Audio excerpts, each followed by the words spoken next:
काली रात और बरसों पुराना ये सुनसान जंगल। कहते हैं इस रास्ते की मिट्टी में मुसाफिरों के पसीने से ज्यादा उनका खौफ दफन है। दिन के उजाले में तो ये रास्ता मंजिल तक ले जाता है, लेकिन रात के अंधेरे में ये सीधा मौत के दरवाजे पर जाकर खुलता है। जो भी इस रास्ते से गुजरा वो एक ऐसे सवाल का कर्जदार बन गया जिसका जवाब किसी जिंदा इंसान के पास नहीं है। हे भगवान, बस किसी तरह ये मनहूस जंगल पार करा दे। मेरी छोटी बच्ची घर पर मेरा रास्ता देख रही होगी। मुझे काका की बात मान लेनी चाहिए थी। रात के वक्त इस रास्ते पर आना मेरी सबसे बड़ी भूल थी। कैसा अजीब सन्नाटा है यहाँ, जैसे ये पेड़ भी मुझे घूर रहे हों। अचानक हवा तेज हो जाती है। उसी हवा के बीच से पायल बजने की छम छम आवाज आनी शुरू होती है। पायल की आवाज मुसाफिर के बिल्कुल पीछे से आ रही है। कौन है मेरे पीछे? देखो, मेरे पास तुम्हें देने के लिए कुछ नहीं है। मैं गरीब आदमी हूं, मुझे जाने दो।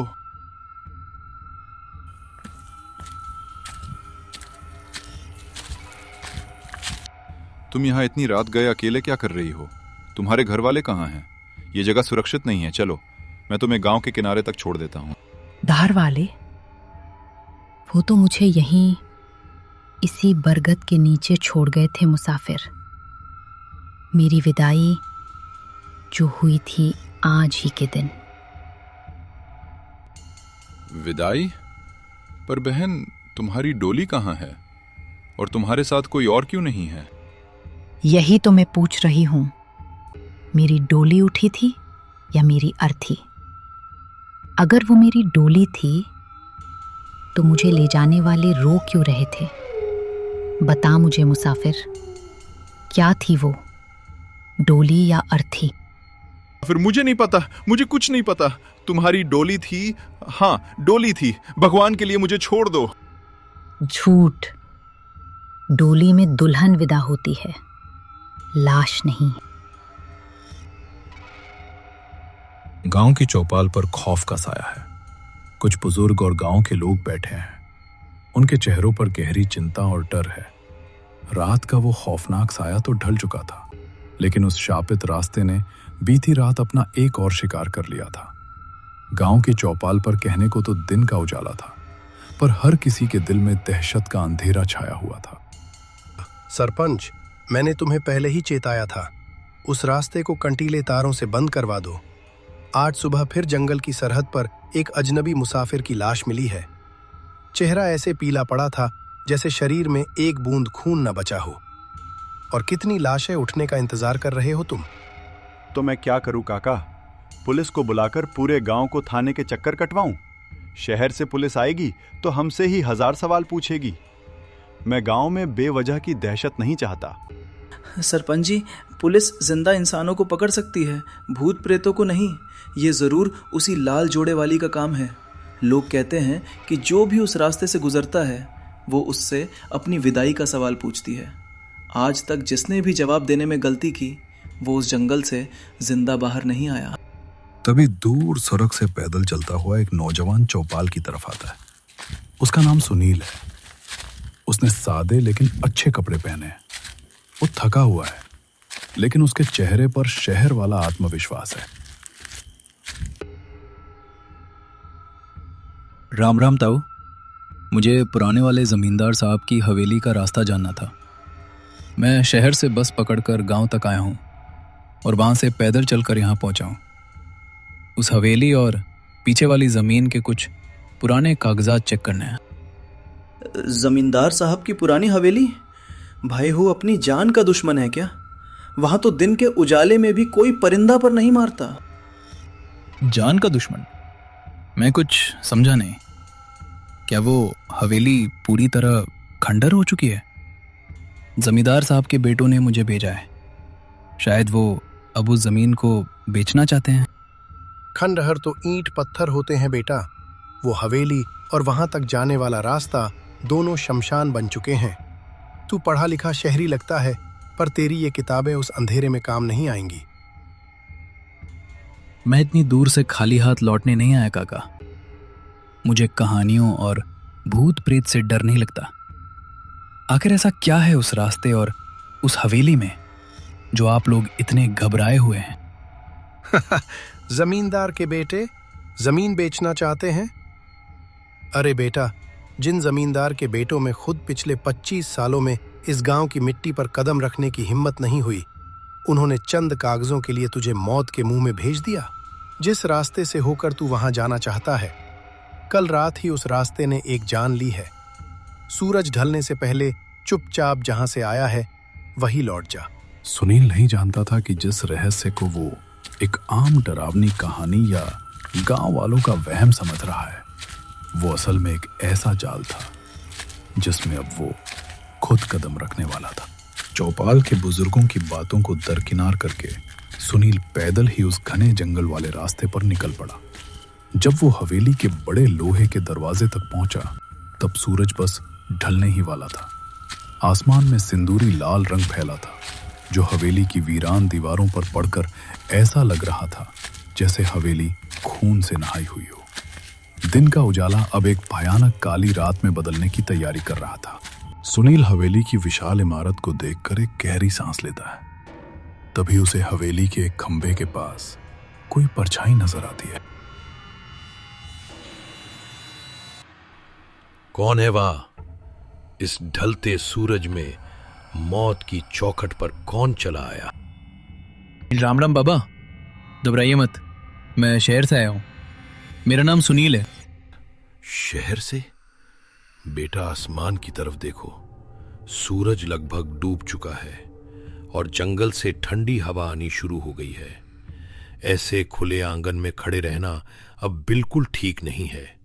चलो पहले अंदर आ जाओ, यहां बाहर मौत का पहरा लग जाता है रात में। चौकीदार हवेली का भारी लकड़ी का दरवाजा खोलता है। अंदर बहुत सन्नाटा और सीलन की महक है। वो सुनील को हवेली के अंदर ले जाता है, जहां एक पुराना लकड़ी का तख्त रखा है।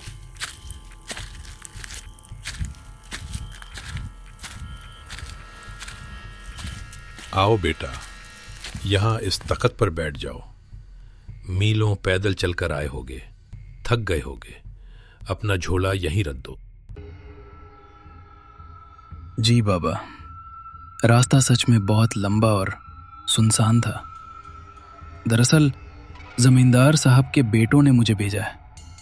वो इस पीछे वाली जमीन को बेचना चाहते हैं, तो बस उसी के पुराने कागजात ढूंढने आया हूं।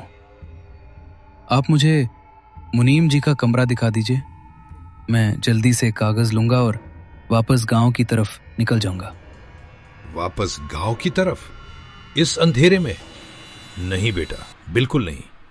तुम इस हवेली से अब बाहर कदम नहीं रख सकते। तुम्हें अंदाजा नहीं है कि उस रास्ते पर सूरज ढलने के बाद क्या होता है। यस बाबा, गांव की चौपाल पर भी लोग मुझे डरा रहे थे। मैं इन भूत प्रेत की कहानियों में नहीं मानता। मेरे पास टॉर्च है, मैं चला जाऊंगा। मुझे कल सुबह शहर की बस भी पकड़नी है। बेटा, वो कोई मनगढ़ंत कहानी नहीं, एक भयानक श्राप है।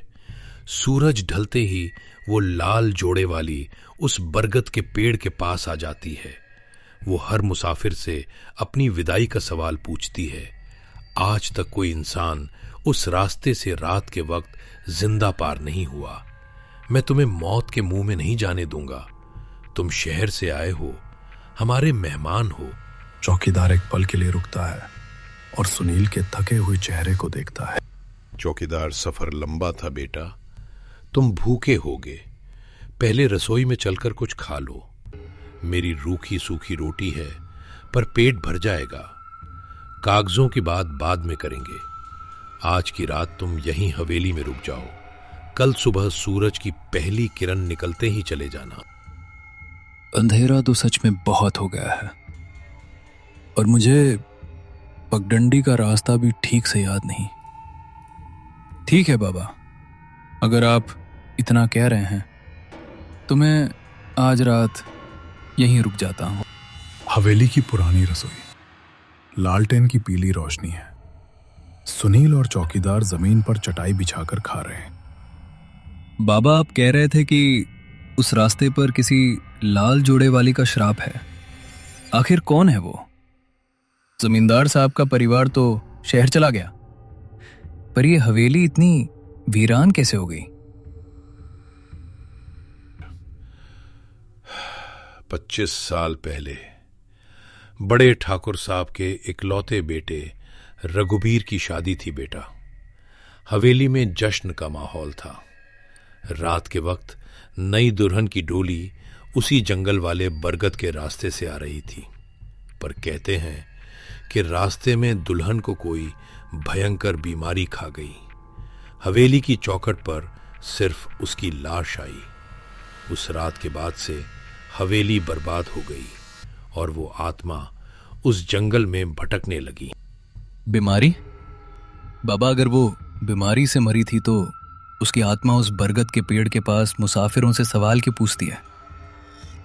आत्माएं बेवजह खौफ नहीं फैलाती, उनके पीछे कोई गहरा राज होता है। अब ये राज तो वो आत्मा ही जाने। हमारा पेट भर गया। चलो अब मैं तुम्हें तुम्हारा कमरा दिखा देता हूं।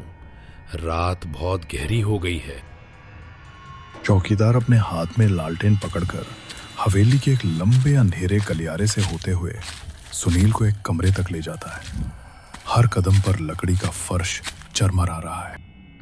ये लो बेटा, ये तुम्हारा कमरा है। मैंने यहां एक चारपाई और साफ बिस्तर लगा दिया है। ये लालटेन तुम रख लो।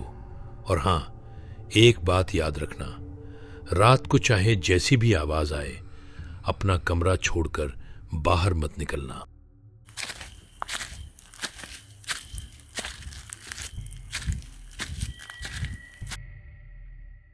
आधी रात का समय, सुनील का कमरा। वो चारपाई पर लेटा है लेकिन करवटें बदल रहा है। कमरे में बहुत उमस और अजीब सी घुटन है। नींद तो आ ही नहीं रही। बाबा की बातों में बहुत झोल था। बीमारी वाली बात बिल्कुल झूठी लग रही है। और वैसे भी कल सुबह सूरज निकलते ही मुझे यहां से निकलना है। अगर मैं अभी ही मुनीम के कमरे में जाकर कागज निकाल लूं तो सुबह मेरा वक्त बच जाएगा। बाबा तो सो रहे होंगे। मैं चुपचाप अपना काम खत्म कर लेता हूं। सुनील अपने कमरे का दरवाजा खोलकर बाहर निकलता है। वो हवेली के खौफनाक गलियारे में वो एक एक करके कमरे देखने लगता है। तभी उसे एक भारी लकड़ी का दरवाजा दिखता है जिस पर मुनीम लिखा है। कुंडी टूटी हुई है। सुनील अंदर जाता है। कमरे में भयानक बदबू और जाले हैं। कमरे के बीच में एक पुरानी लकड़ी की मेज है और अलमारियों में बहुत सारी पुरानी फाइलें रखी हैं। सुनील जमीन के कागज ढूंढने लगता है।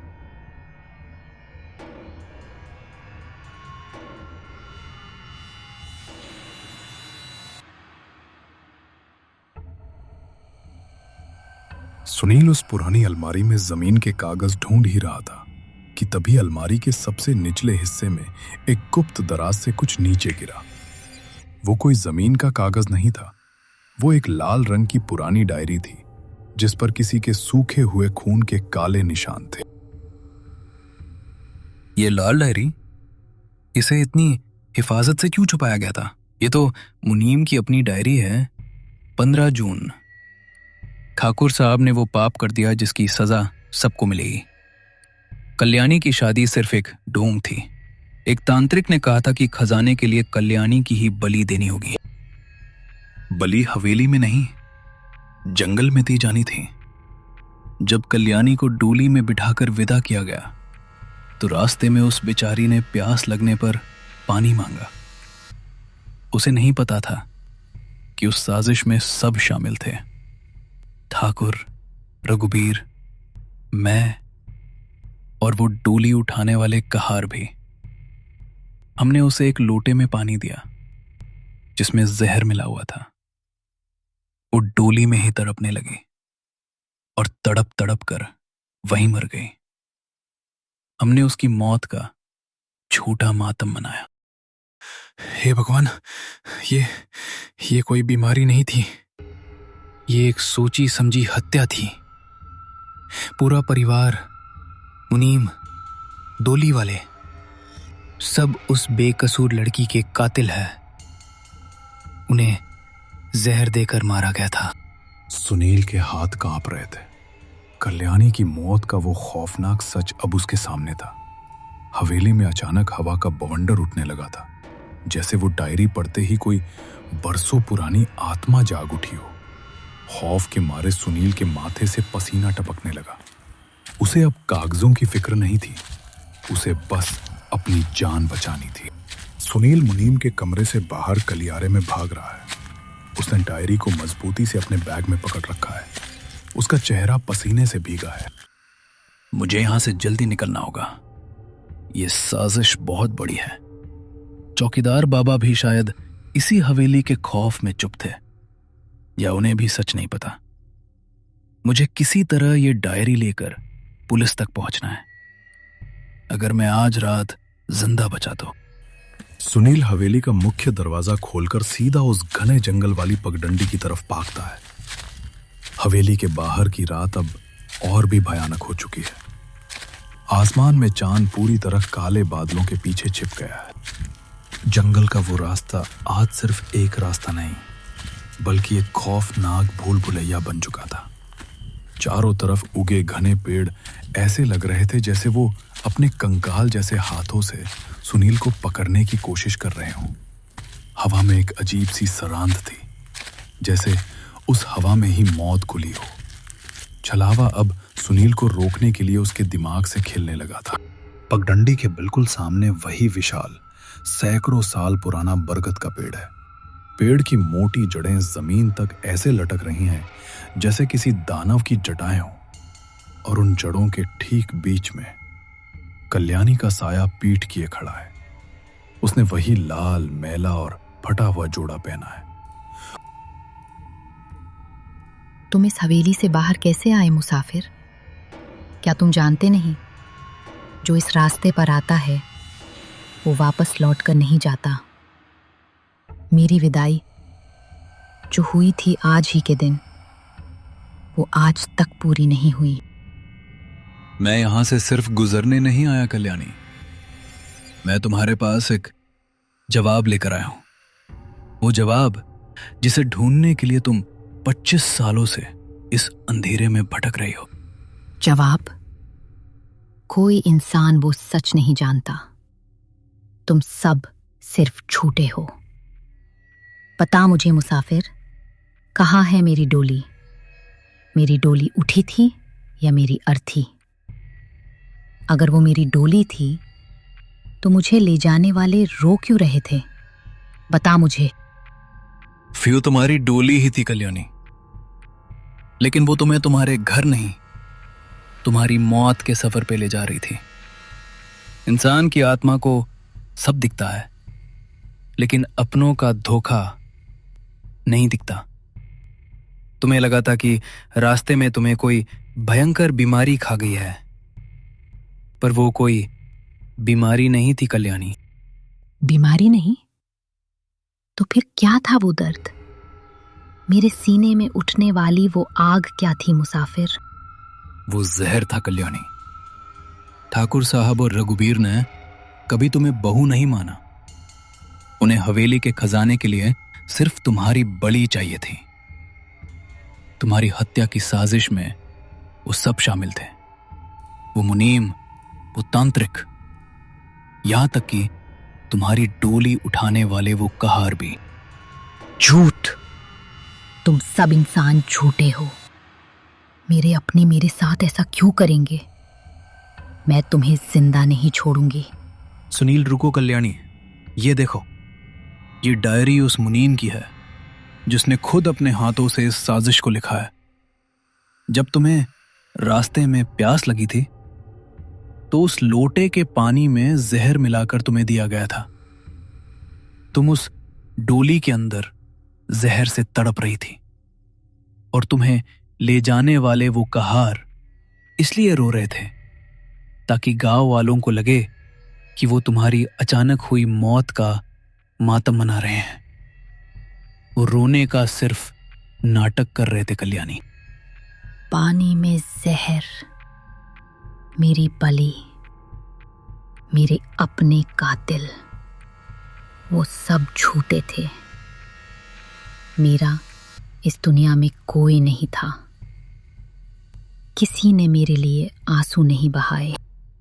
उनका वो घिनौना राज अब इस डायरी में दफन नहीं रहेगा। मैं शहर जाकर पुलिस और अदालत में ये डायरी दूंगा।